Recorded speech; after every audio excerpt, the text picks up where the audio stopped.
Hello and welcome to Why Wasn't It Better? I am your host, Patrick Darms. And I'm your co-host, Anton Paras. Joining us today is a very special guest. The first time we've had a patron on. Long-time listener, Daniel Ake. Welcome to the podcast, sir. Welcome, Daniel. Yeah, Anton, thanks for having me.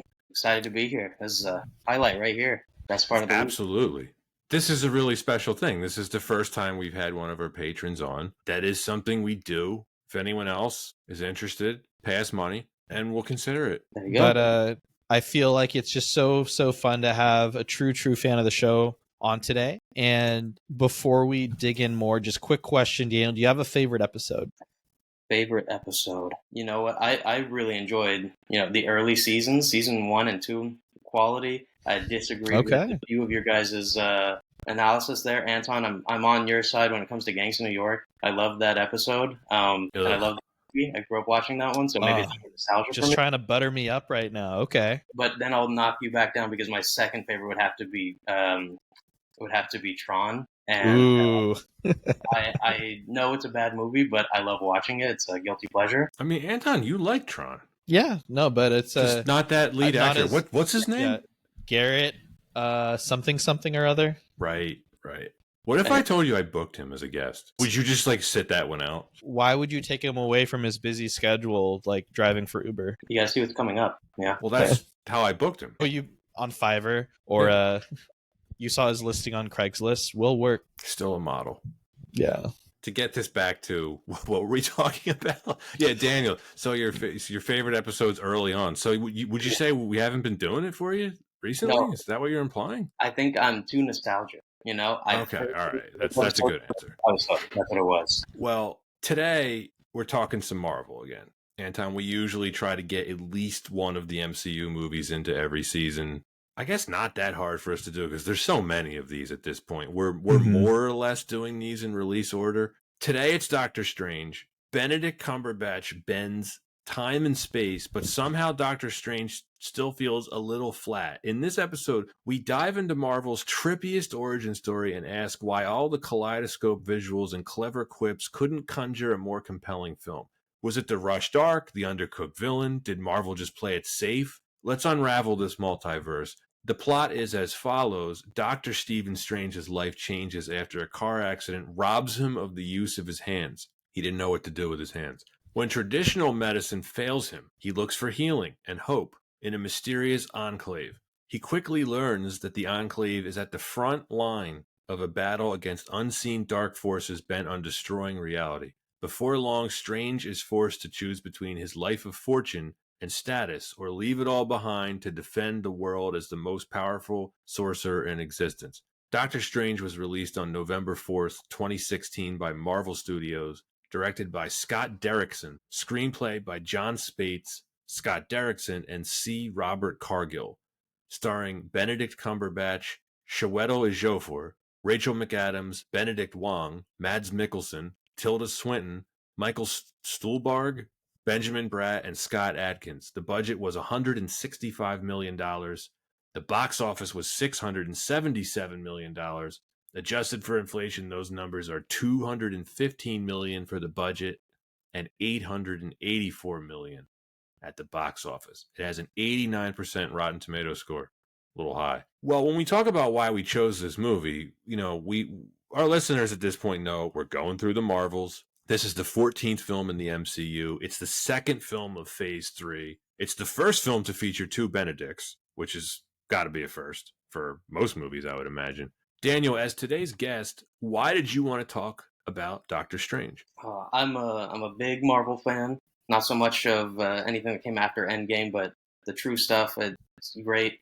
And I want to say that I watch the Marvel Cinematic Universe at least once a year, start to finish. And this one, along with a few others that I'm sure we'll get into, is always kind of a coin toss if I actually watch it or if I skip it. It's so forgettable. The villain just didn't do it for me. So I think there's a number of reasons why I thought this one wasn't better, and I had to be here to kind of talk it through. Maybe I'll have my mind changed and I'll watch it more often. Question on that. Were you a comic book fan before the MCU started? I was, but very select comics. I read X-Men and Thor, kind of exclusively, just those two. So no Doctor Strange. No, I'm no expert by any means. Nor am I. But my co-host here is. Ooh, resident nerd. Okay. Anton, were you excited for this movie? Because I'm not a comic book guy at all. I knew absolutely nothing about Doctor Strange. The answer is 100% absolutely excited. It's, as a comic book fan and a long time like Avengers and Marvel fan, Doctor Strange has a very special place in the Marvel universe as just an ever evolving character. Has been taken, and not only his appearance but also just his characterization has changed a lot over the years. His place as a very important figure in just kind of the Marvel pantheon is also just really fascinating, and I think it's just a really interesting character with the power leveling, just kind of this endless magician's hat of capabilities that he has, and really, really creative stuff that we see with his power scaling and his powers in general. But yeah, I was really excited for Doctor Strange, so that's where I was at. And you knew exactly what to expect from this. Did I know what to expect with an MCU take on Doctor Strange? No. All right, and that's fair.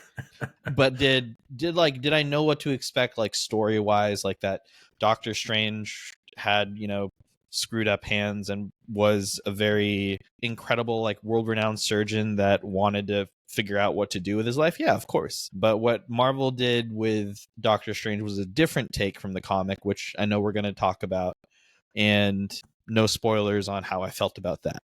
Probably like you, Daniel.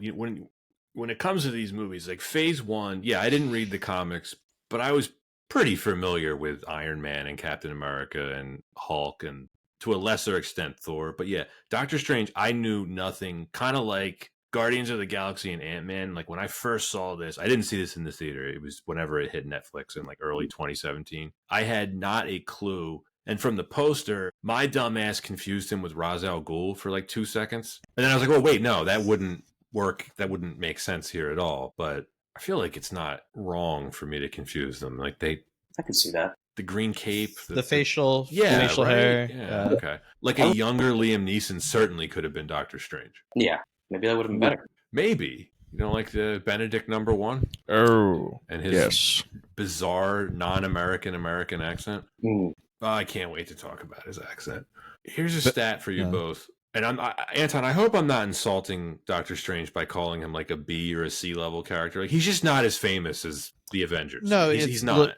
Look, we have to. I think it's good to look at it from the perspective of it's as much of a gamble as putting out an Iron Man film in 2008. People don't really know who Iron Man is as much in the general public as much as like Doctor Strange, if not even like more so of a mystery of like who is Doctor Strange to the general public. I think it depends on how you look at it. The Robert Downey Jr. piece of it, I think, was a gamble, and it was the first Marvel film, so it was certainly a gamble. I think with this one, the character may have been a gamble, but the MCU was established enough at this point that I think they didn't see it as much of a risk. I mean, the nerd in me wants to say, well, at the time, the comic book storyline was getting such a resurgence due to the popularity of the MCU that a major character in the comics, like Doctor Strange, was properly set up to have his own film series. Right.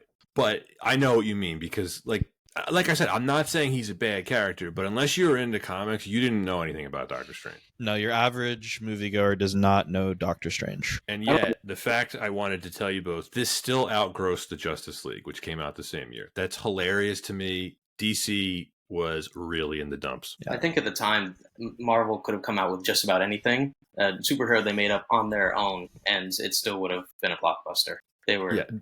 Everybody was going to see them. They had built up a lot of goodwill by 2016, and DC was already going the wrong way, even with just a couple films. Anton, we already reviewed one of them last season, Batman versus Superman, which is a war crime, as far as I'm concerned. Yeah, well, we'll start to lean into Zack Snyder a bit. What's your take, Daniel? Are you a fan of or at least excited for the upcoming James Gunn DC films? I can't say that I'm excited for any DC. I'll watch it. Okay. I can't say that I get excited for them. Maybe this is to their benefit that I don't get excited, because then I don't get let down so easily.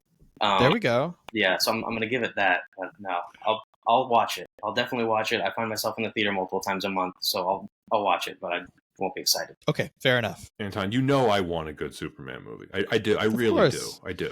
It has to go well for them. Like, not in the sense of I really want it to go well, because then that creates a arms race of making Marvel films even better if like DC films are also really good. But it has to go well for them because it is literally kickstarting their like cinematic universe, and it's a big investment. It's not in the same universe as the Batman, Matt Reeves' Batman. No, not. It is not. They've already confirmed if they are going to continue with that Batman series, it would be in Elseworlds, or like kind of a different, like just trying to tell a different Batman story. It's probably for the best. Yeah, but no, the whole DCU with James Gunn, that's a different continuity. All right. Well then, I'll start with the production history of Doctor Strange, and then we can really start the discussions. The origins for a film adaptation date back to the mid-1980s with a script by Bob Gale, who had co-written Back to the Future with Bob Zemeckis. But it never got made. Several other scripts and other attempts continued into the 1990s with names attached like Alex Cox, Wes Craven, David S. Goyer, and Stephen Norrington. Dimension Films acquired the film rights at one point, and it was then purchased by Miramax, and then in 2005, Paramount got their hands on it. In 2007, Guillermo del Toro and Neil Gaiman pitched a version of the film to Marvel, with Gaiman writing and del Toro directing. This too went nowhere. I gotta say that's a shame, because del Toro, I think, would have been a great choice to direct this. Yeah, would have been different, that's for sure. In 2010, in the early days of the MCU, Marvel Studios hired Thomas Dean Donnelly and Joshua Oppenheimer to write Doctor Strange. Patrick Dempsey was lobbying for the part. I don't see that. Typecast to me. Yeah, I don't know. I think that was for the best. In 2013, Kevin Feige confirmed that the film was in development and it would be part of Phase 3. By June of 2014, Scott Derrickson was officially hired to direct the film after a number of others had been considered. He wrote a 12-page scene for the film featuring Strange and an assailant fighting in the astral plane while a doctor attempts to save Strange's physical body in a hospital, based on a sequence from the comic Doctor Strange: The Oath. After he was hired, Marvel bought the 12-page scene from Derrickson, and it became one of the film's main set pieces. Derrickson's prior experience was more directing horror films like The Exorcism of Emily Rose and Sinister, and one of the Hellraiser sequels. He also directed the god-awful remake The Day the Earth Stood Still with Keanu Reeves. I don't know if either of you have seen that. Unfortunately. Yes, I mean... Yeah, unfortunately. Yeah, as I say, if you haven't, probably not worth it.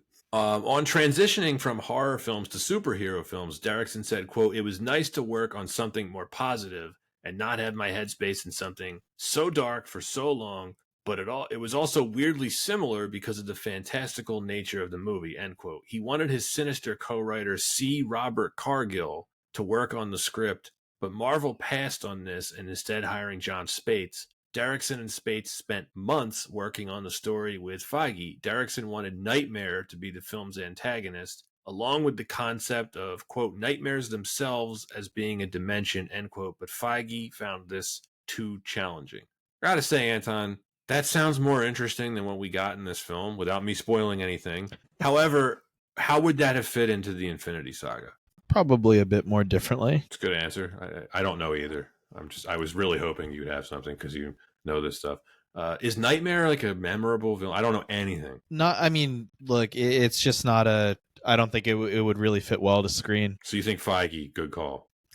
It's, I don't know. I don't know. I think like, do you want bad guy Doctor Strange? I don't think so. Yeah, me neither. Well, I should say, do I want bad guy Doctor Strange? Not in this version of the MCU. I don't think it would have fit. That would have played to Derrickson's strengths, I think, with his background. I think with him as director, it could have been interesting to watch. I would agree. I kind of would have rather seen his take on that versus what we got. Maybe it was too dark, though. It sounds like it. Mm-hmm. Nightmares themselves being a dimension. It's like that. Yeah, it's also, this is post-Disney acquiring Marvel, too. I could see Disney not being into that at all. Yeah, no. It's a little darker and different. So this is how Dormammu became the villain in this film. Although I gotta say, Dormammu could be dark. They don't do much with it here, but I mean, it's interesting because in some ways written, it's basically like the devil, right? But in this instance, just kind of a ambiguous dark dimension. So it could be pretty spectacularly scary. wasn't here. No. Even though they call it the dark dimension. So very early in the pre-production process, Marvel, Derrickson, and Spates all saw Benedict Cumberbatch playing the title role. Tom Hardy, Jared Leto, and Edgar Ramirez were reportedly discussed as well. Fan reaction to the Cumberbatch rumors were positive, but at the 2014 Comic-Con, the actor stated that he was unable to take the role due to other commitments. It was at this time that Joaquin Phoenix entered talks to play the character. Negotiations with Phoenix broke down in late 2014 as the actor felt that blockbuster films would never be, quote, fulfilling, and that with, quote, too many requirements that went against his instincts for character. Now, Marvel then placed Leto, Ryan Gosling, Ethan Hawke, Oscar Isaac, Ewan McGregor, Matthew McConaughey, Jake Gyllenhaal, Colin Farrell, and Keanu Reeves on their short list for the character. Cumberbatch was still in contention, and by December 2014, he was officially cast. Marvel decided to change the film's production schedule to fit around Cumberbatch's commitments. The film's release was postponed from July to November 2016. The slight delay allowed Derrickson to hire Cargill in to work with him on this, as was originally planned. Jessica Chastain had been approached for the role before Rachel McAdams, but turned down the opportunity because she felt she was, quote, only going to get one shot at being in a Marvel film, end quote, and wanted to be a lead character. Astrophysicist Adam Frank served as scientific consultant on the film, having already known Derrickson and been a Marvel fan since childhood. Principal photography began in Nepal in November 2015. Cargill said the location of Kamartaj was shifted from Tibet to Nepal to prevent censorship by the Chinese government. Production moved to Longcross Studios in Surrey, England. The inside of Kamartaj was constructed at Longcross, and filming also took place in New York City's Hell's Kitchen neighborhood. Shooting wrapped up in April 2016, and Stan Lee's cameo in the film was directed by Gunn on the set of Guardians of the Galaxy Volume 2. This was done with several other lead cameos to limit the amount of travel he had to do for the next 4 MCU films. Before the film sets were demolished, Thor Ragnarok director Taika Waititi took advantage by writing and filming a scene featuring Strange meeting Thor, and visual effects were provided by Industrial Light and Magic, Method Studios, Framestore, Lola VFX, Luma Pictures, Rise FX, Crafty Apes, and Spav, totaling 1,450 effect shots. Michael Giacchino composed the score. And he's really using some of his Star Trek score here. Yes. That is it for our production for Doctor Strange. Now to use our revealing spell, as is would the Sorcerer Supreme, let us reveal why wasn't it better. And let's lead into our first reason. Pat, what is our first reason for the day? The hero himself, Doctor Strange. Is he too much of a side character in the Infinity Saga to have his own film? Okay, this is my take. I think that he's a linchpin and he gets sidelined really fast after the Infinity War film.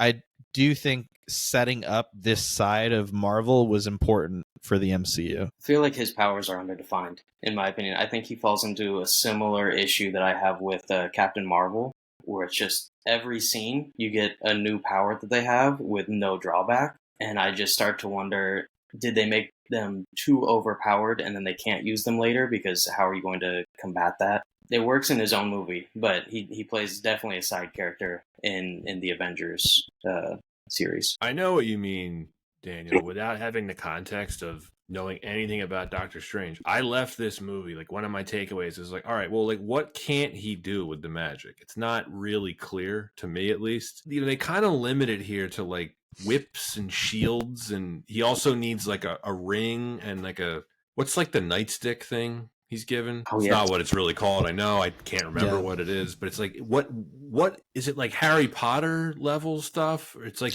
it's just not clear to me. I think it's meant to be unclear, as that's something as a writing tool, it opens up, like I kind of quoted before, it's like a magician's hat. You don't know how deep the well goes, and that speaks to the strength of the character. And like there's a bit of question like why sideline a character this powerful, Right. and I think it's because they almost had to. It's like, hey, this dude's so powerful, he really could one shot, like he probably could one shot Thanos if he's really this strong. For whatever reason, they didn't have him doing anything to that extent. No, Captain Marvel almost one shots Thanos, right? Almost. Yeah. You know what I almost wonder? You remember what they did with Black Panther, where they introduced him in Civil War before he had his own movie? I almost wish they had done that with Doctor Strange here. Like I almost wish like he had popped up in Thor: The Dark World or something. No, I think that's a good call. I think that it was also an opportunity to, I mean, feed the timeline to have an MCU film and make a lot of money, but also open the door to just this other side of Marvel. And when I say other side, I mean like the mystical arts, like the mysticism, more magic, but less like science magic that they tried to talk about in Thor, which was a little more confusing. Right. This was more like mysticism, like we're going on a magic adventure kind of thing. I did appreciate that part of it when I first saw it, because it was so out of left field for me that I found it refreshing. I'm like, oh, well, this is not like Captain America or Iron Man, where like it takes place on Earth, but they're clearly, this is them, and with Guardians of the Galaxy starting to reach out. Although I guess Thor really did that because they had the Asgard stuff. But I mean, remember in Thor, Thor even says, in our world it's called magic, but in yours it's called science. Like they try to explain it in a very like they try to ground it in a way that felt unnatural, that just felt uncomfortable, honestly. I like the way that this film approaches it, in that there's just magic and powers in the universe. And I think even though that's a bit that's less grounded, it's kind of how do you write the characters to make it more enjoyable and believable. You introduce him as House MD. Hey, who doesn't love a highly achieving jerk that is a bit lovable? I gotta say, having spent some time in hospitals like fairly recently, the asshole surgeon thing, accurate. I've never met an asshole surgeon. I guess I'm not looking at the right. Maybe I'm not using the right word. The arrogant surgeon. They've got to back it up, I guess. Yeah. I mean, I probably would be too if I was making that kind of money and I had his lifestyle. Because we can talk about that a little later. He's got a pretty good lifestyle going on until he doesn't. Yeah. Mm-hmm. Look, it was worth it for me just to hear Cumberbatch's accent. We're hardly the first people to clown on it. What accent is it? Well, that's the problem. All three of us are Americans here. Have you ever heard anyone in America speak like this? Never. So I forget which documentary, he doesn't like, this isn't even a British thing. He pronounces penguins as pingwings. I gotta find it where he's throwing on some sort of some sort of tone, or just the way that he says it. I think he just also mispronounces things on purpose. I would wonder about that, because I can't remember the YouTube channel. It's not Infinite Trailers, is it, Anton? Is that the name of a YouTube channel? I think I know which one you're talking about. Yeah. Okay. When they reviewed this, they said his accent sounds like Alan Rickman in Die Hard when he's trying to pretend to be the American guy. When he's Bill Clay. Oh, yeah, Bill Clay. Oh, you're one of those guys. Oh no! It's like that is exactly what his accent is. Oh, it sort of reminded me of Liam Neeson in Taken, where he's supposed to be an American. He's like, "Hi, I go to baseball games and eat hot dogs." It's like, dude, what the hell are you saying? Yeah, no, I hear you. It's not the best. Or why didn't he just use his native British accent? Like, what would have been the problem with that? It would have been better. Doctor Strange is all American. Did he need to be American though? He ends up in Nepal. Wait, that's true, Anton. Yeah. In the comic books, does it say that he's like American? Is he like, Yeah, he's like he's very American. Yeah. But you didn't answer my question, Anton. Does he have to be American? I mean, no, but at the same time, like, do we need to make these characters not American? Yes. Need to? I mean, Black Widow is Russian, right? And that came off just fine. Her accent didn't bother me, and she was American. I mean, what was it? Scarlet Witch. She had an American. She was using Scarlett Johansson was just using a native accent. Yeah. Yeah. Scarlet Witch was from what is it? What was the country that Sokovia from Sokovia, and she lost that accent pretty quick. Did she end up losing it? Oh yeah. Yeah. Oh, I don't think I got that far in the MCU yet. Look, I don't want to hate on Benedict Cumberbatch too much because he is a great actor, and I think his performance is good. Like, I mean, I think we all like him as Doctor Strange. Would it have been better with any of the other people listed? Like, I would be interested in Ethan Hawke, honestly. I'm a fan. I think it would have been really He interesting. could have done this, absolutely. So we got a hint of Ethan Hawke in the MCU because he was in the Moon Knight series, and he played a really good villain. So, I mean, traditionally a lot of great depth from him. I could see it. Gyllenhaal would have been awesome. I'm still waiting for a Ryan Gosling MCU appearance, so I think he would have anything. been good. Colin Farrell, I like you, but no, sorry. Keanu Reeves, no way is he playing a surgeon. And I like Keanu Reeves, for the record, but he not as a doctor. Tom Hardy as well. Like Tom Hardy, and great, but not Matthew McFadden. Yeah, maybe. I think. Yeah, I think now it makes more sense. Wait, you mean McConaughey? No, McFadden. He played Tom in Succession. Yeah, Mr. Darcy. Yeah, I think he would have been great. I agree. Oscar Isaac, great actor, like him. They liked him enough that they kept him in the MCU. I mean, look, I do like Cumberbatch because he is amazing at playing someone arrogant like this. Yeah. And I think it's not specifically related to this film, but I've mentioned this on the podcast before. Later on, when we get him arguing with Tony Stark in Infinity War, it's one of the best things ever. Yeah, I know that you made the point earlier, Pat, that Doctor Strange is a bit more of a side character from your POV. And I totally I see that from a marketing standpoint. But in the MCU itself, especially from the comic books, Doctor Strange is someone that holds like elder statesman status. He's someone that been there. Other superheroes go to him for, I need help with like whatever my situation is. I know you're an expert in your field. He has like a seat at the table when it's like the big heads in the MCU come together to make large universe decisions. Like he is a pretty big deal when it comes to like MCU powerhouses.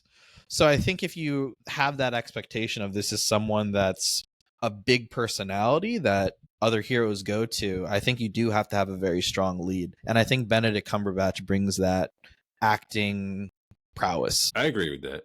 He's not a card-carrying member of the Avengers, right? I mean, I'd say like it's more floating, like he's in and out. I don't know if he's like in the official roster even now, because he's always kind of doing his own thing. Right. He works with them sometimes, which we later see. But so that's true to the comics, right? He like will occasionally work with them. Yeah, like he will, especially it's a big thing in the comics, right? Like the cross collaboration events that they do. And Doctor Strange will, work with the Avengers. He'll work with the Fantastic Four. He'll work with the X-Men sometimes. Like he's everywhere. Because he represents this side of Marvel. All right, I have a question for you now, which we can only ask. I can only ask this with the benefit of hindsight. Does this film set up how it sets up his instructions for Tony in Infinity War? Because we know that he can basically infinitely look at things with the Time Stone and in the astral plane.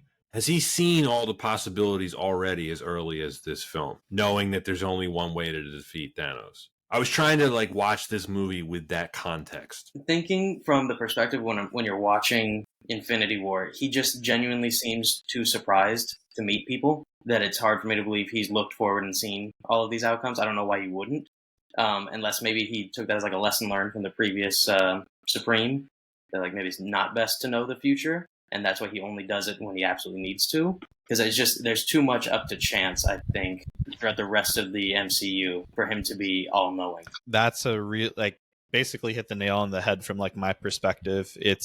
There's only so much that magic can solve for. I think that's where we see it in his character development, but also like literally like there are extents to what magic can help identify or look to the future for. It can be a bit more unstable. So it presents that even though Doctor Strange has these capabilities, he's learned, okay, I shouldn't necessarily use it for every single problem out there. Which is why he doesn't end up revealing anything to Tony when we finally get to Infinity War. It was the only way. Yeah, just the one. What are the rules? You can't tell somebody their fate, and you can't bet on sports, something like that about time travel and in the future. I mean, I don't know if the sports betting is more of a rule more than it is like a. Yeah. I don't know if it's a rule more than is just frowned upon, because I think a lot of people have done it. It's frowned upon. Fair enough. Eventually, we could do a whole episode on the sports almanac and Back to the Future too. Yeah. And like Oh my what gosh. we would have done with it. Mhm. Oh goodness. You'd have to. It'd be such a. You'd have to set up so many shell, I guess, betters to make sure that it could never be traced back to like that one person that's the ultimate sports bet or the ultimate casino's enemy. I feel like the mob would try to figure out who it is and just take them out. It's funny you bring that up because I've read that in. If you ever read the Stephen King book 11/22/63, No. great read. Definitely check it out. The main character goes back in time to the 60s and Mm-hmm. he starts betting on baseball. And he wins big in the 1960 World Series, in which the Pirates defeat the Yankees in Game 7. And yeah, like the mafia firebombs his house. And it's like, wouldn't that have just happened to Biff? At a certain point, like the mob's just taking you out. Well, also, even now, like it's not firebombing houses, but there's certain kinds of parlay bets that you can make that'll make you like what hundreds of thousands of dollars if they hit. And there's so many cases now where casinos won't take that action from people anymore because randomly enough times it will hit, but they don't want to pay out on them. So I think that even if it's that something that minuscule, like they don't want to give the chance to have people win that much money. Yeah, it's just I'd only imagine how fast they would crack down once I comfortably predict who's going to win this year's NBA Finals. Well, Stephen Strange doesn't do that here because he's a stand-up guy.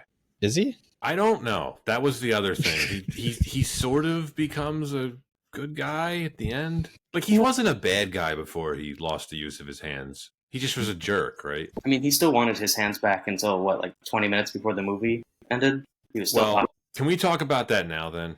Let's do it. Yeah. Why didn't he use the time stone to just restore the use of his hands? Because he didn't need to anymore. Counterpoint. Okay. Wouldn't it just make everything easier if he could use his hands? I mean, he can use his hands. He has like But the ability to like use his hands, but he can't like be like a world-renowned surgeon with how his hands are. But if you were him, wouldn't you just like you're like, well, I have the time stone. I might as well just fix my hands and my watch And my car.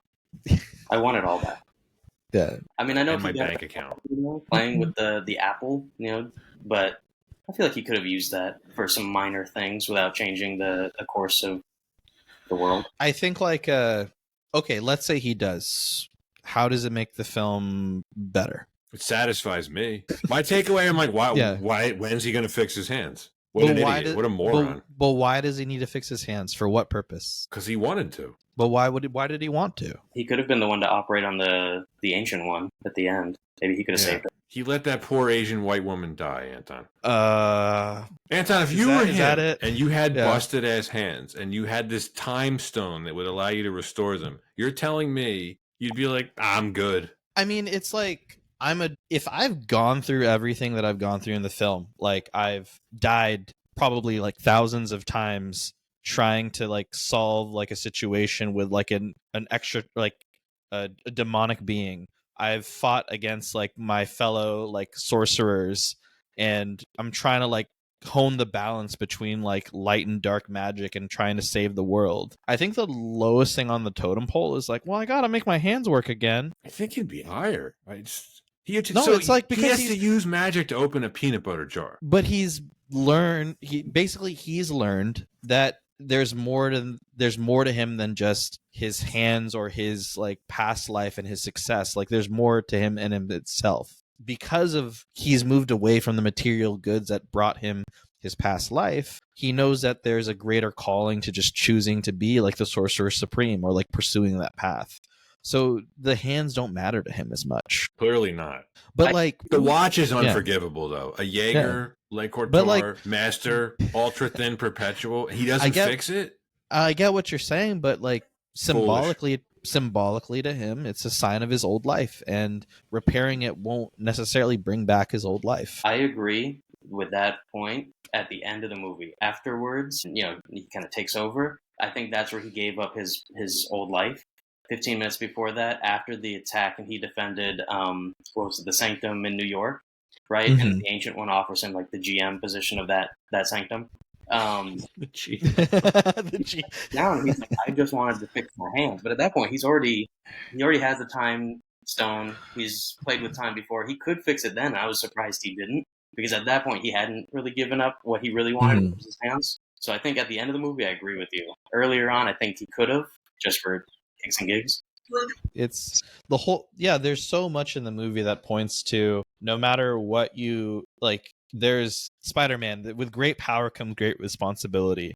And like I think that this is distilled into the film like throughout. I mean, like that is something kind of a hallmark in a lot of Marvel films, but especially this one. Like he has to accept a responsibility larger than him, and things like, yeah, like he could fix his hands, but he realizes there's a larger purpose and that the stone's not meant for that, and he'll find another way because he doesn't just need magic to be him and to pursue a better path. I'm considering lowering it an entire letter grade just for that.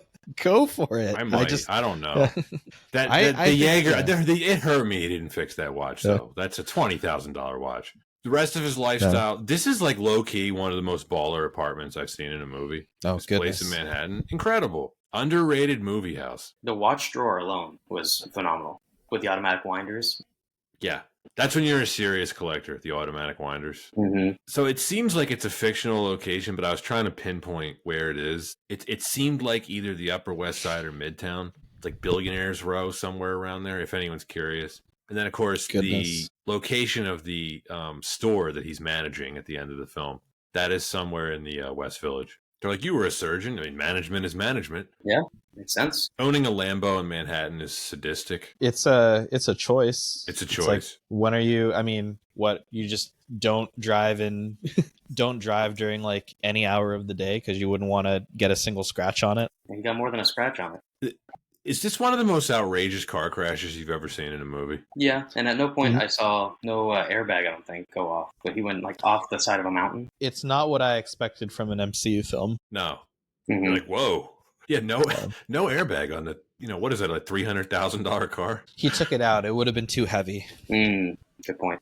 Yeah. Too much drag. I'm a surgeon. I don't need it. At least they went out of their way to show that it was 100% his fault for the crash. Like there's no denying it. He was passing cars on every blind curve he could find. In the rain. Yeah. Pouring rain.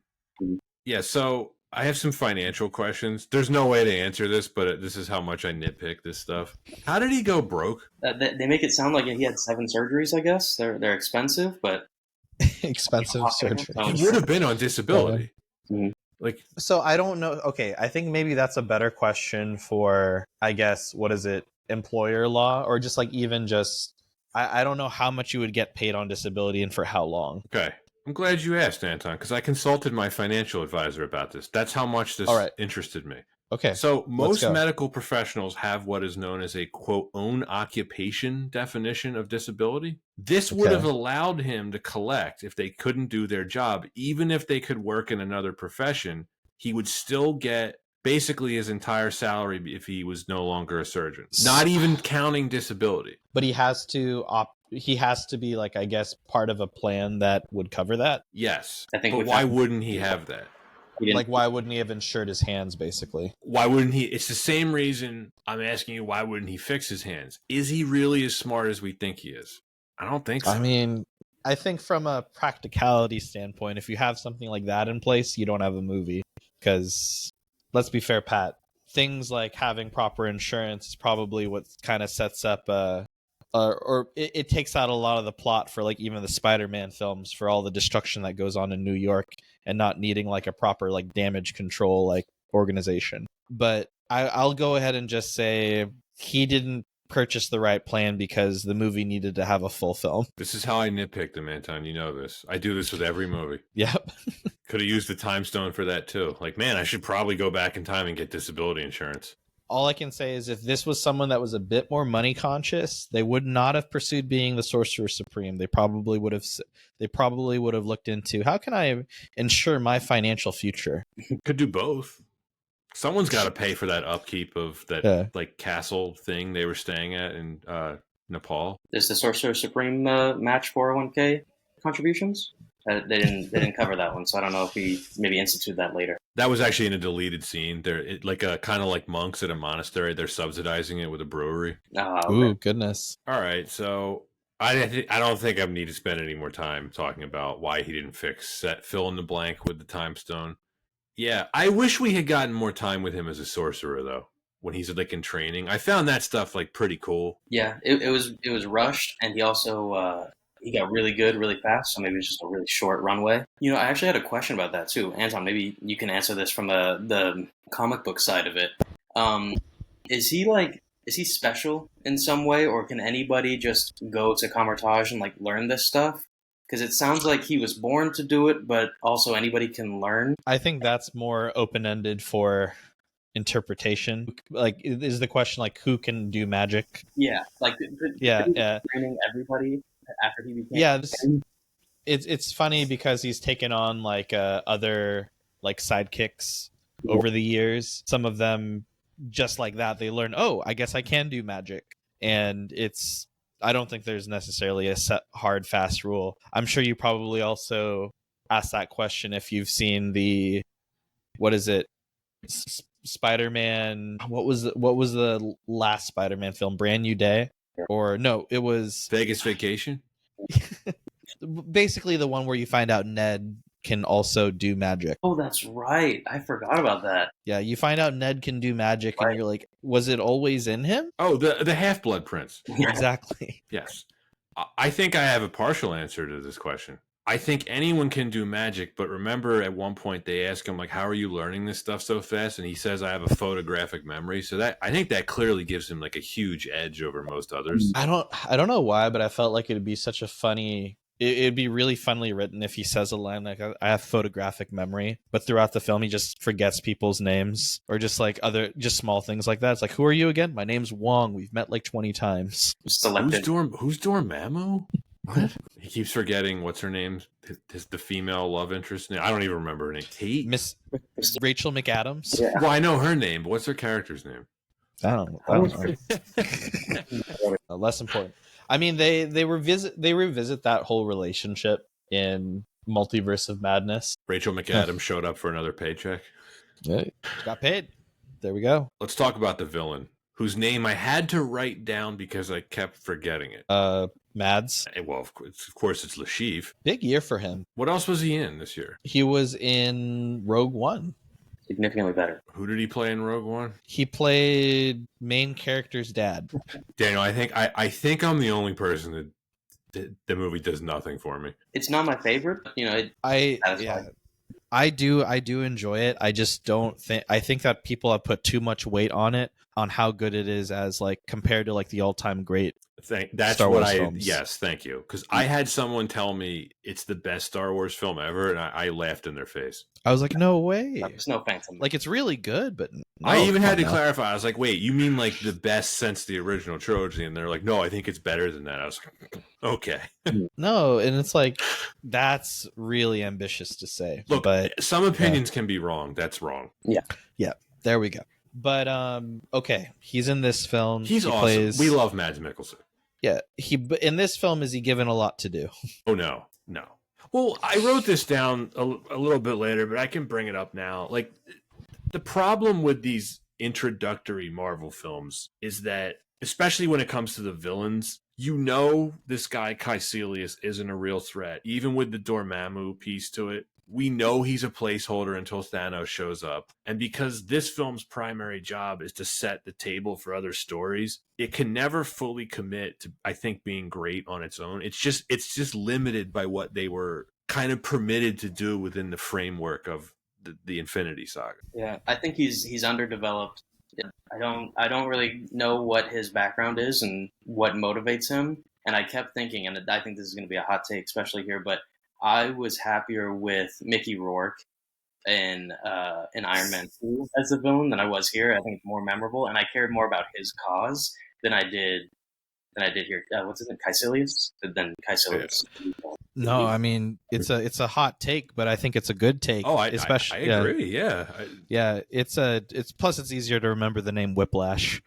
It's worth it just for seeing him chugging the bottle of vodka in the beginning, and he's like, when his father dies. It's hilarious. I mean, look, I have this gripe with basically every Marvel film. It's why is the first time we see a hero, the only villain that they have to face is the evil version of themselves? It's just so boring to me. And they never fully go there either. He basically gets one scene with Doctor Strange, and they don't have any past together, right? They have no relationship. They have the one scene where they talk to each other. It sounds like Caecilius is reading off a PowerPoint when he's going through his monologue about like, well, everything will be dark, and this in no way sounds like the bad guy in Thor: The Dark World. But wait, it's exactly the same thing. It is. It's very forgettable. Well, what's funny is even then a more proper foil to Doctor Strange, like someone that really betrays who he is and like what they do as like sorcerers, is Baron Mordo.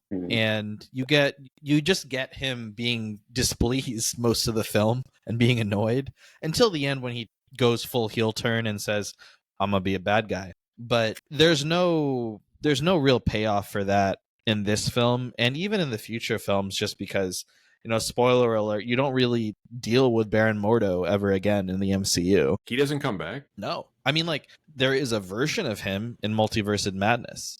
Is the actor back, Chiwetel Ejiofor? Yeah. Because he's a great actor. Yeah. Another great actor. It's the same actor. He's back in Multiverse of Madness, but it's not the same Baron Mordo that you get from this film, because that film deals with the multiverse. So it's basically been an unresolved storyline. Like, well, what happened to Baron Mordo? Was he going around the world like taking out sorcerers and taking their powers? Who knows? That's a shame. I didn't know that. I really thought he would be back in this iteration. They set it up perfectly with the post-credit scene. I mean, right. I was excited. The most I was excited for right there. They hint at it in a really funny way. Like, people were so pumped to think that the third Venom film was going to be connected to the MCU at all, because he played a different character in the MCU film. So they thought, is this Baron Mordo like skipping between universes? Is he going to be in Venom 3? Is he finally going to be back as an actor or back as that character? Nope. This is, again, Sony just playing into our emotions, trying to make us think we're seeing a full Marvel film. This film had 3 purposes, right? Introduce Doctor Strange, explain the Time Stone, get the audience ready for a future crossover movie.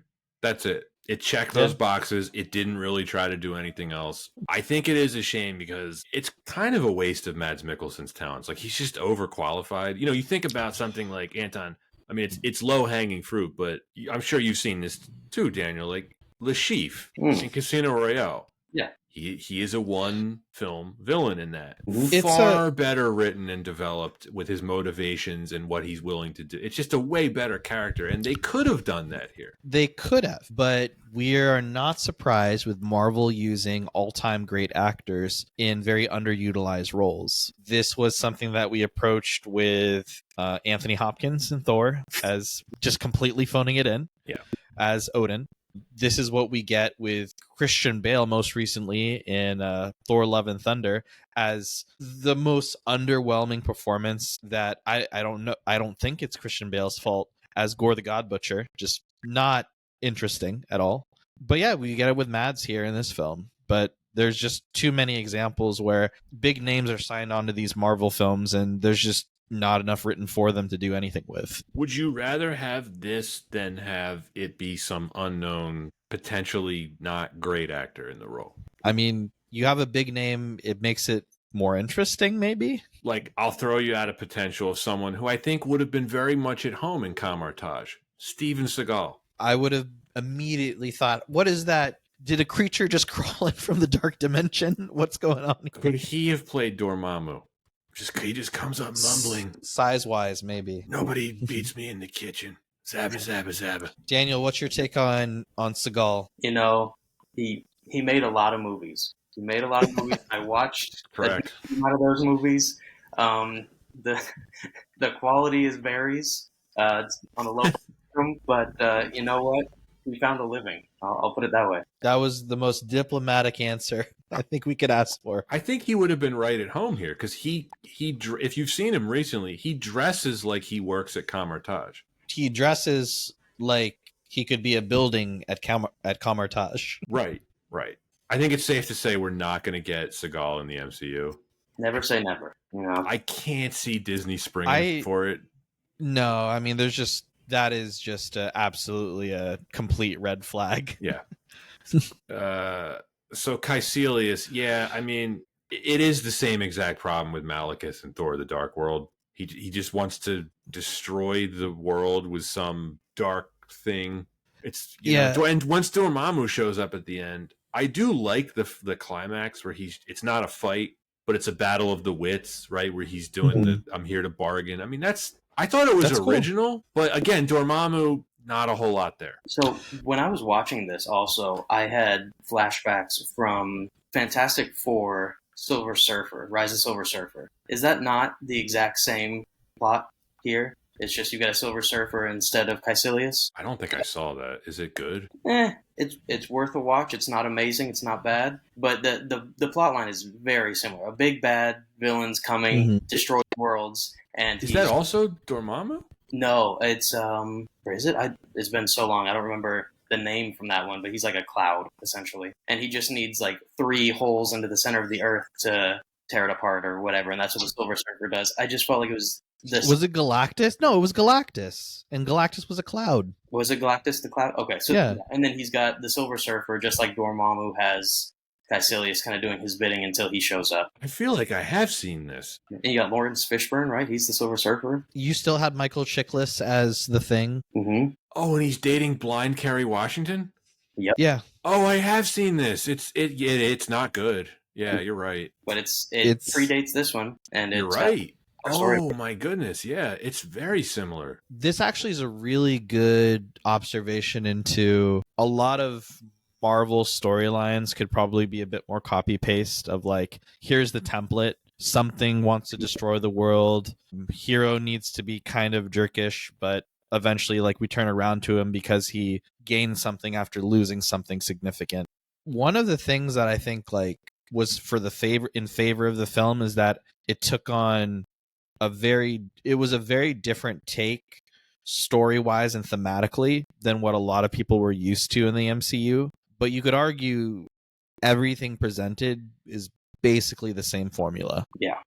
I agree with you. And that's okay to use a similar formula, I think. But it still lends itself to the fact that you'd mentioned, Pat, like it could have been more. The film could have been more, especially with the people like who the cast was. This was a high caliber cast. Could have been more, but I think by this point in the MCU, it was very clear with Feige and what they called the creative committee, it has to fit into this box. Don't go outside of it. It has to meet these parameters, and there's no deviation. Yeah, we don't want an art house Marvel film. We need this to hit the beats. We got Infinity War coming in a few years. All right. Let's talk about everything else. This is a blanket category. Second time Rachel McAdams falls in love with a Sherlock Holmes. Mm-hmm. Rachel McAdams didn't need her in the movie. Where does she fall among like Hollywood romantic film actresses for you guys? I really like her because she does a lot of different kinds of roles. I think she can do comedy. She's really good at not dramata. That's not a real word. I think about her in something like Spotlight. I think of her in something like Mean Girls, and I'm like, that if she can do Mean Girls, she's an all-time great actress. That's what I mean. Like she can really kind of do anything. I mean, I'm again kind of a waste of her talents here. She doesn't have a lot to do other than have somewhat chemistry with Benedict Cumberbatch in a couple scenes, and that's it. Yeah, this was not a very romance-driven plot line. Clearly here because the creative committee or whoever told the screenwriters he needs to have a love interest, put it in the film. Daniel didn't answer the Rachel McAdams question. What do you think of her? I'm a fan. So we in this house, we watch About Time a couple of times. Oh, okay. There we go. That's my wife Amanda, her favorite movie. So I definitely get my fill of rom-com from that movie. And I think she's a great actress. I think that they either needed to use her a lot more or a lot less in this movie, or not use her at all. I think it was kind of wasted to just throw her in there and be like, all right, now she's going to be the surgeon that comes back up later and saves his life because we need a face to put to it. I wrote down, though, that I think some of the best acting in the movie was like the 2 minutes where they're arguing. in his super nice apartment before he goes to Comertage. I think he kind of lost his accent there. Maybe that's what I liked because he was getting heated. I think that was a great scene, and that involved both of them. But she didn't play a huge role, and I think why add a love interest just to check a box? It's what producers want.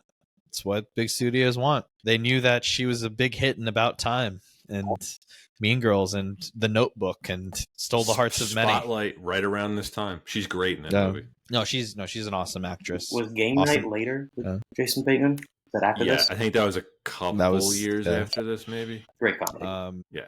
She's always good. I don't think I've ever seen her give a bad performance. Anton, talk about Tilda Swinton playing the Ancient One. I've never been more annoyed by anything in a Marvel film other than what they decided to do with the Mandarin in Iron Man 3.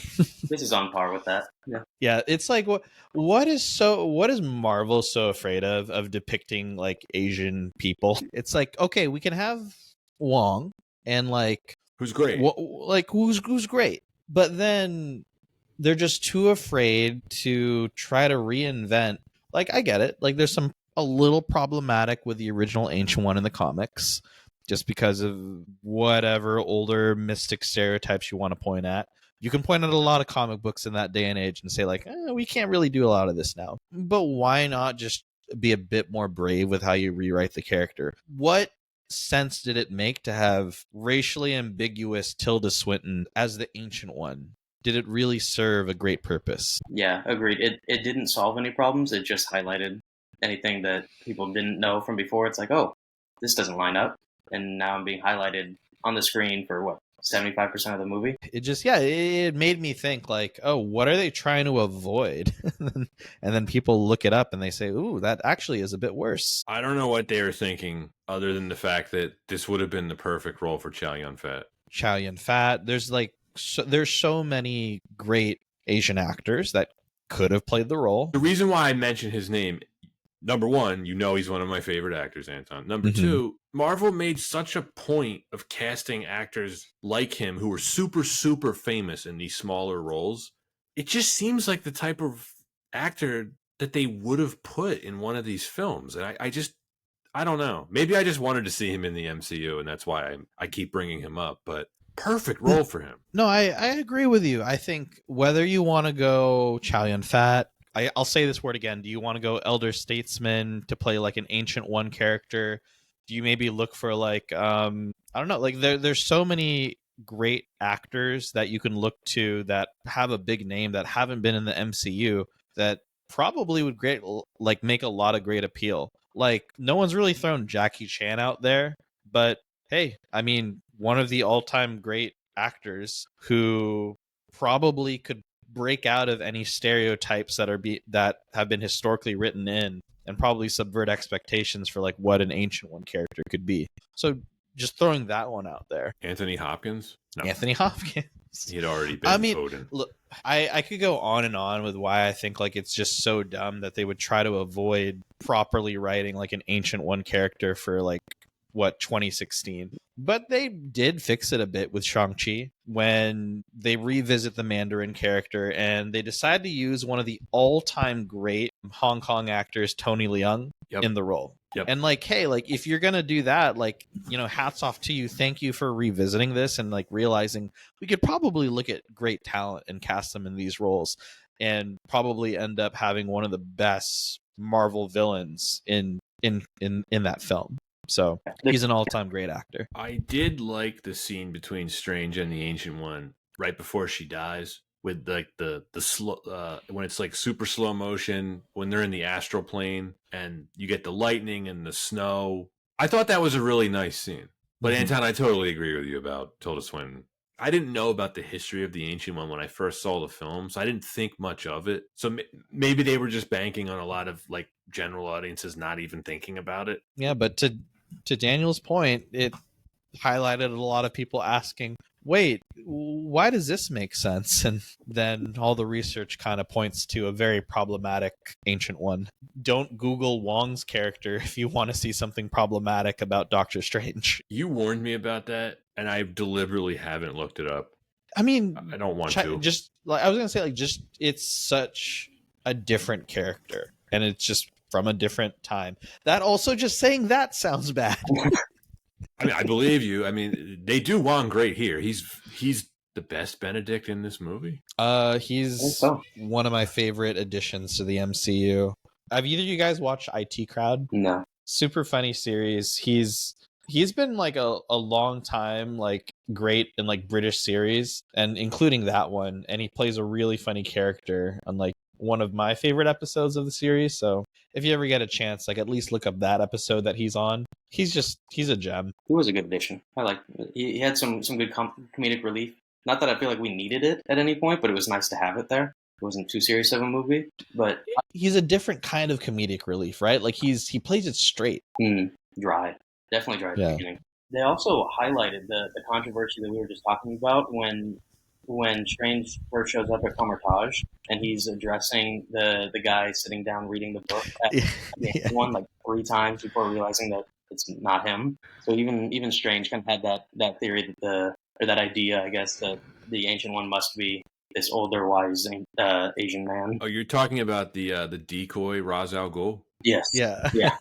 Yep. Did they use the same set for Batman very Begins? similar. It looked a very lot similar. like it. Christopher Nolan would have never allowed that. He had it destroyed. I don't have much notes about the plot other than I didn't even try to follow some of the stuff they were talking about. I was like, whatever. Yeah, I think like this film does a lot more visually than that I enjoyed than what it actually did with the dialogue. Yeah. I thought the dialogue was okay, but I think that visually it's what carried the film for me. Whether it's seeing the choreography, the effects of the film, which were top notch, which stand up really well today, and then the use of his cape. I think his cape is one of the best characters in this film. Completely agree with you. The cape was a cool addition, and then the visuals are the star of the film, right? I mean, if you remember anything about this film, and for the record, I couldn't remember anything about the plot other than he goes to Nepal and becomes a sorcerer. Couldn't remember anything about the villain. It's the visuals that I remember. Kevin Feige described them as that the film needed to be, quote, a Ditko, Kubrick, Miyazaki, The Matrix mind trip, end quote. And I think they delivered on that. Yeah, 100%. Yeah. I had a lot of visual, or just like there were a lot of visual cues that reminded me of the magic carpet from Aladdin whenever I saw scenes with the cape. Where it's a character. Right. And I think that how do you give a cape emotion? Like, I think I wouldn't be shocked if they took a lot of cues from that, from how they wrote and drew the magic carpet. This is a wonderful example of CGI working really well. You know, we've been pretty critical of a lot of CGI on this podcast, Anton. You're right about it holding up 10 years on. It looks great. And ILM had 10 months before filming began to plan out the Manhattan stuff. And when a company is given enough time to work on something, it really shows here because it really is fantastic. All the action, not even just the action, just visuals. Yeah. I'm a little bit tired now looking back. When I first watched this movie, great visuals, and they still hold up, like you said. And I think Disney has started using those on a lot of these movies because I feel like you see very similar stuff in Guardians 2 and in Ant-Man and the Wasp, and definitely the third one. What was the Quantum Mania or whatever when they go down? Yeah. The different levels. Yeah. The geometric shapes and kaleidoscope looking. I think it was really nice for this movie, and then they were just like, we should use this in like 8 more films. And it won't look as good, right? I was gonna say, like, especially if you compare those kaleidoscope or like geometric effects to what was being done with Doctor Strange, it's insane how much worse it looks in like Quantumania. But look, there's a lot that did not go right with Quantumania. Yeah. I am dreading having to watch that for the pod. I already know I'm going to hate it, just based on everything you told me alone, Anton. Like you know, there's always a list of movies that you have in the back of your mind where you're like, I've never seen that, and I probably don't need to. Yeah, it's true. But this film, I think, when you look at the list of all the studios that they work with to work on the effects here, it is really refreshing. Like, they did take their time. Also, this film was sandwiched between really great, or at least it was right after Civil War, right? Yes. Yeah, so it had pretty high, I mean, those are some pretty big shoes to fill after like an all-time great Marvel film. I wonder how much money they were expecting this to make, because I'm sure it exceeded expectations, because it paid off for them. Like I said, it outgrossed the Justice League, which is pretty funny. That one was kind of DOA. DOA, like the ancient one rolling up to the hospital. Oh, jeez. Too soon? Well, thinking about at least like the Justice League, that's going to be a really interesting one to dissect with the production. Like that's a weird one. You know, I haven't seen it, right? It's such an incomplete film that even the Snyder cut, like I enjoyed the Snyder cut better, but even that's still just an incomplete film. I don't think that this film's basically ever been finished. And it's so long to be incomplete. Yeah, exactly. But it doesn't even feel like, is this good? Is it right? worse than Batman versus Superman? Yes, it is so much worse. I don't want to see. I'm pushing that out far. It is years in the future. But you know the listeners want it, Pat. We gotta watch it. I know. Should I just treat it like Should I treat it like a TV show and just watch it in like 30-minute chunks? Just try it. I mean, look, I think it's going to be totally relevant to talk about it. No, it absolutely is. It's perfect for the pod. It is. It's perfect, especially with James Gunn's Superman kicking things off.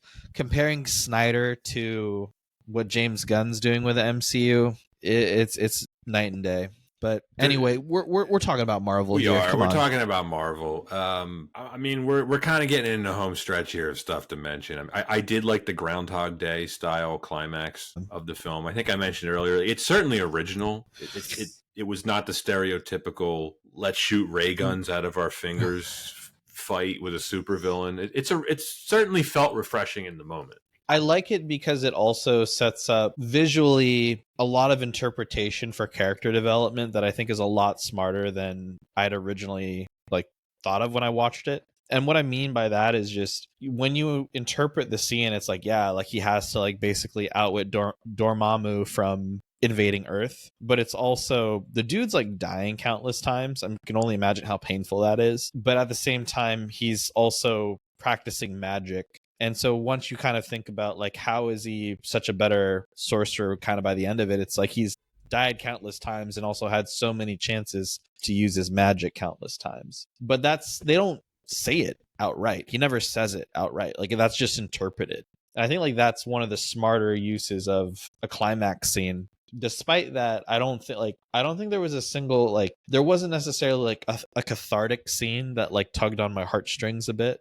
I don't know about you guys. Was there really any scene like that for you? No, I wasn't expecting one in this movie, but I definitely didn't get one. They tried. Sorry, finish your thought. Sorry.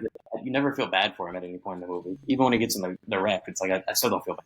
I think they try to do it with the Ancient One's death, where they're talking on the balcony of the hospital. They try. I like how they snap it right back though with Mordo. I think after that he has his monologue where he's like, all of this was essentially created because she was eating into the dark dimension. So it's you have that heartwarming moment where she's passing on. She spends her 2 minutes giving him his last lecture, and then you realize well, all of this is your fault. You brought this upon the world. Yeah. How much would he suck to hang out with? Mordo? Yeah, what a buzzkill. What a wet blanket. Yeah. Best case, he yells at you. Worst case, he digs into your side and takes the power out of you, so he paralyzes you. That's what he did to... Wong's the only one at Kamertage trying to push everyone to use magic to make better margaritas, and Mordo just breaks into the party you're going down a dark path.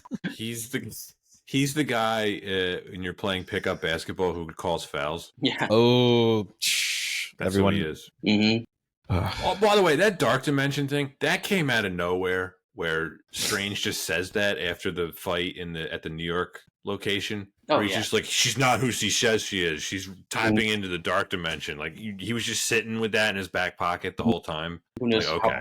On that for? He held on to that, but Mordo also held on to the fact that they're stronger in the mirror dimension, so he waited until they were all in there to be we got to run now because they're twice as strong because they dig into the dark dimension. It's pure exposition. We have no reason as to why. There's a lot of exposition in this movie, some of which they have to do. I get it. By the way, sidebar: any New York basketball scene, I'm just into. where he meets Benjamin Bratt's character. I'm like, cool. I'm kind of into most New York basketball scenes. Yeah. Yeah. Any movie featuring that, I'm like, I'm a little bit more positive on it. I liked it, but then I also questioned, like, you just unlocked the secrets to the world and you turned it down so you could go play basketball and work in, like, the machine shop again. But to each their own. Got to follow your heart. You can apparently just have that taken away from you at any time by Mordo. Sure. Just got a ball. Mm-hmm. Yeah. The commitment to ball. He took away his bending. Exactly. The exposition in this film, It's a lot. I wrote down a bunch of lines. I don't know if there's even worth repeating them, but I mean, there's a lot of characters. It reminded me of a video game where you're walking up to stuff early in the game and you have to like learn stuff, and there's like the bubbles popping up, like press X to learn more about this. It was a lot of that. I think it's the more we observe stuff like this, I think that they're probably like all writers, of course, probably have like their bag of tricks of like, okay, this is the kind of film, these are the kinds of lines you should write in these kinds of films. Because it just makes sense that, okay, we have to have heavy exposition. What should the actors say? And it ends up being really cheesy and like cliche. It is so ham-fisted at one point. I think it's at the very end of the film too. Wong walks up to him and literally says, like, that's actually an infinity stone. Like you said, it's check it off the checklist. We now know this one's an infinity stone. This is the dark dimension. It's kind of like the light dimension, only without lights. These books are forbidden. You can't read them. Well, they're frowned upon, right? He said, like, anybody, like, knowledge is for everyone, but you don't have the ability to read it. And then somebody tries to read it and you're like, oh, excommunicated. I did think it was pretty funny how Strange even makes a comment about this. Like, Mordo should have read the whole spell before he did it. It's like, because, he just rips the page out. It's like, why wouldn't he just take the whole book? I was thinking the same thing. Yeah, it's so stupid. You're not hiding the fact that you were there. The librarian got his head cut off. Yeah. I guess if he had taken the whole book, would it have been more challenging for Strange to turn back time and then read the pages himself? That's exactly it. The only reason. It's like not fixing your hands. Also, at the beginning of the movie, or not really the beginning, partway through, when he shows up at there at Camartage, he's very skeptical of like learning to heal everything. Himself, everything. And at first, I was understanding that that's fine. You don't believe in the chakras and all that. But then I was thinking, he lives in the Marvel Cinematic Universe. They've already had Avengers 1 where aliens came through a portal into Earth and or a god shows up. So it's like, to some degree, you have to believe that there's more than just the science that he has learned. Oh, good point. Yeah. Or does this take place before that?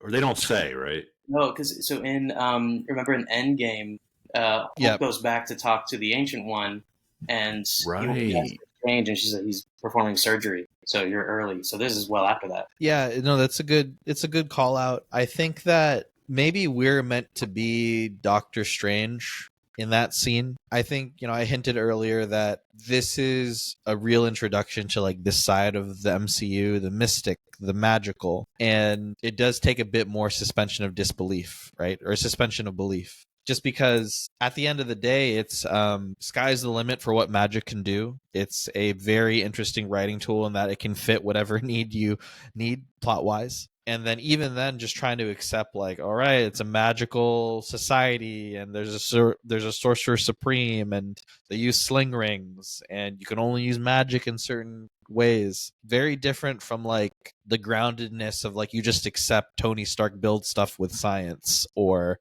what is it? The Thor's science society, whatever he does. Or science magic realm. And that thing with your brother, whatever happened there. Yeah.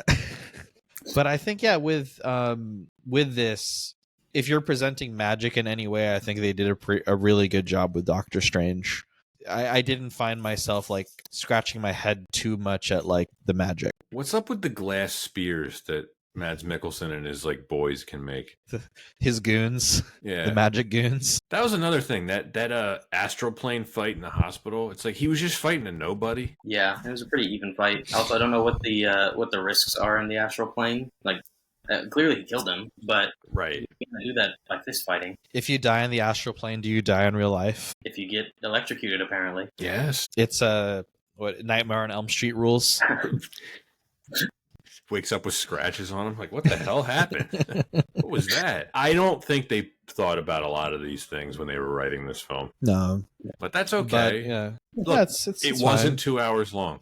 I appreciated that about it. Yeah, we got Magic Iron Man. If it would have been 2 hours long, would it have been better? Do you think there's something missing? I don't think this needed to be longer. I mean, there might be things missing that we maybe would have wanted to see, but I don't think it needed to be longer. I think the way that it's presented is fine. I think Multiverse of Madness, while it's not as well received as the first film, I think it was a better interpretation of what can occur in like an adventure in the MCU kind of story, because I feel like there's not enough Marvel films like that. Like, what happens in the Marvel universe? Like, I'm reading like a 3-page comic book series.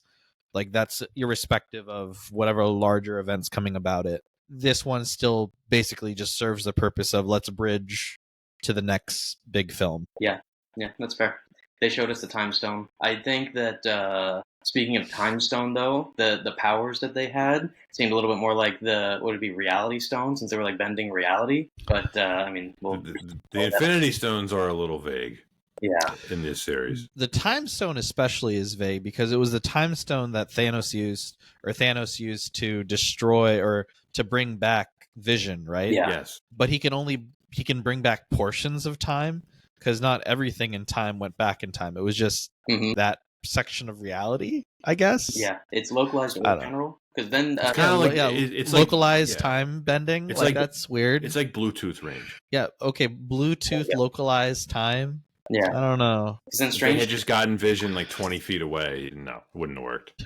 Anything to add before we wrap this up and give our ratings? I hated the cosmic pink eye makeup that they had. It bothered me. Okay. It made me feel like I would be scratching my eyes if I was acting, but they clearly did fine. Well, Daniel, as the guest, you have the opportunity to go first and give your rating if you'd like. Yeah, absolutely. I'm dead set on it. I don't hate this movie. I definitely don't love it. I still think it's going to be a 50-50 split between if I watch it or if I skip it during my my Marvel marathons. It's just it's not memorable enough for me. It doesn't hold a huge impact in the Marvel universe. We get the Time Stone and we get Doctor Strange, and that's all we need. So I think he could have been a side character on any other movie, and it would have been fine, but we got a full movie out of him. The villain is very forgettable. I'm still debating which one is the villain, if it's Mads or if it's Dormammu. Neither one of them seem too bad, but neither one of them are memorable, that's for sure. So for this movie on its own, I'm going to go ahead and give it a C-. Anton? Visually, this film is stunning. While it follows a template that we've seen before in Iron Man, Thor, basically a lot of other, basically every MCU film of kind of beat by beat, there's enough of it that feels very refreshing because of either how ideas are presented and also like thematically how they're being presented. And I think like that has a lot to do with the great actors involved, like Benedict Cumberbatch, and also some subversive use of like writing, whether it comes down to like the climactic Dormammu scene or even just the use of magic in the film. I think that it's definitely not the best MCU film. I don't think anyone's ever argued that, but I think it's a very enjoyable film. It's one to revisit and I think stands up very well, especially when you look at other Marvel films today and try to compare them to a really more solid story structure that you get in this one. It's cheesy it's really cheesy at times. I think that the music's pretty good, but it's okay. It's not like the most memorable Marvel score. But overall, I think like this is just better than slightly average for me when it comes to Marvel films. I don't think it's like a masterpiece of the earlier phases of the MCU, but I don't think that it's on the lower end of the totem pole. For me, this is just, again, slightly above average. This is a C+ for me. I wrote down this would make a good hangover movie because you can just kind of watch it for the visuals and you don't really have to think about the plot. This film works functionally for two specific reasons: to introduce us to Stephen Strange and the visuals. Every other thing about it I find to be fairly boring. Couldn't care less about the bad guy, couldn't care less about the plot. I didn't find any of the astral plane mumbo jumbo stuff particularly easy to follow, or some of it was well defined, some of it was vague. It's a setup movie with cool visuals. I like Benedict Cumberbatch in the role, even with his funny accent. I like the supporting characters minus the villain. You know, I Wong, Fun, a lot of the other characters. It's a good cast. I thought the world building that they did was at least fine in terms of making it fit into the larger Infinity Saga. Like I think they did a fine job with it. The visuals really are super creative. All the kaleidoscope stuff that they're doing. I'm right in between you guys at a C. I think it's okay. There's nothing bad in the film. There's nothing where I think it dips into badness.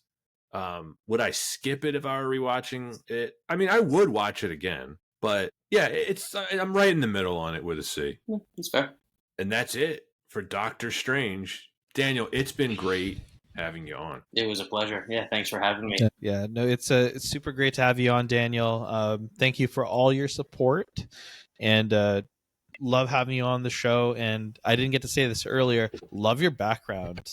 Yeah, thank you. Yeah, that is awesome. It goes with the theme there. So yeah, 100%. Just ignore Johnny Depp right there. Johnny Depp and Willy Wonka. Is that Johnny Depp as Willy Wonka? Yeah. This one is that's Brad Pitt, Inglourious Bastards, and this is Johnny Depp standing in front of the chocolate river. Oh, did you hear that episode? I did. Yeah, I actually just finished listening to it a couple days ago. Not a great film, but no, it's not. I was kinder to it.